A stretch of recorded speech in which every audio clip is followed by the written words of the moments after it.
Hi friends, ഞാൻ ഇന്നിവിടെ ഉണ്ടാക്കുന്നത് ഉണക്ക മാങ്ങ അച്ചാറാണ്. ഇങ്ങനെ ഉണ്ടാക്കുന്നത് നോക്കിയാലോ. അതിനായി ഞാനിവിടെ 2 കപ്പ് ഇളം ചൂടുള്ള വെള്ളം എടുത്തിട്ടുണ്ട്. അതിലേക്ക് നമുക്ക് 1.5 കപ്പ് മാങ്ങ, ഉണങ്ങിയ മാങ്ങ, ഇത് ചെറുതായിട്ട് അരിഞ്ഞ് ഉണക്കിയതാണ്, ഉപ്പ് ചേർത്ത് ഉണക്കിയതാണ്. ഇതൊരു 1 മണിക്കൂർ നേരം റെസ്റ്റ് ചെയ്യാൻ വയ്ക്കാം. ഇനി നമുക്കിവിടെ അച്ചാർ ഉണ്ടാക്കാം. അതിനായി ഞാനൊരു പാനിലേക്ക് 4 ടേബിൾ സ്പൂൺ നല്ലെണ്ണ ഒഴിച്ചിട്ടുണ്ട്. അത് ചൂടായി. ഇനി അതിലേക്ക് 1 ടീസ്പൂൺ കടുക് ചേർത്ത് കൊടുക്കാം. 2 തണ്ട് കറിവേപ്പില,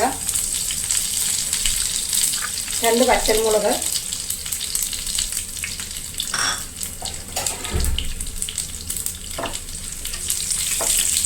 ഇനി ഇതിലേക്ക് 1/2 ടീസ്പൂൺ കടുക് വറുത്ത് പൊടിച്ചത്, 1/2 ടീസ്പൂൺ കായം, 1/4 ടീസ്പൂൺ ഉലുവ ഇതാണ് ചേർത്ത് കൊടുക്കുക.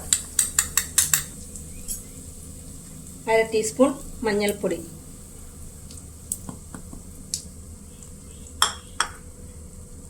മുളക് പൊടി ചേർക്കാം. അതിനായിട്ട് 4 ടേബിൾ സ്പൂൺ കാശ്മീരി മുളക് പൊടിയും 1 ടേബിൾ സ്പൂൺ എരിവുള്ള മുളക് പൊടിയും ആണ് എടുത്തിരിക്കുന്നത്. നമുക്കിതിനകത്ത് ചേർത്ത് കൊടുക്കാം.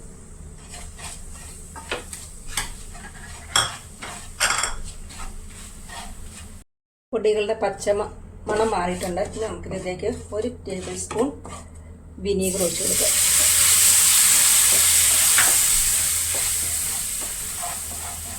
ഇനി കുതിർത്ത് വെച്ച മാങ്ങ ചേർത്ത് കൊടുക്കാം.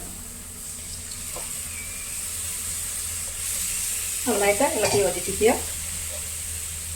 ഇത് ഉപ്പ് പാകത്തിനുണ്ട്, ഉപ്പും ചേർക്കേണ്ട ആവശ്യമില്ല. സമയത്ത് വേണമെന്നുണ്ടെങ്കിൽ ചേർത്ത് കൊടുക്കാവുന്നതാണ്. നമുക്കിത് ഫ്ലെയിം ഓഫ് ചെയ്യാം.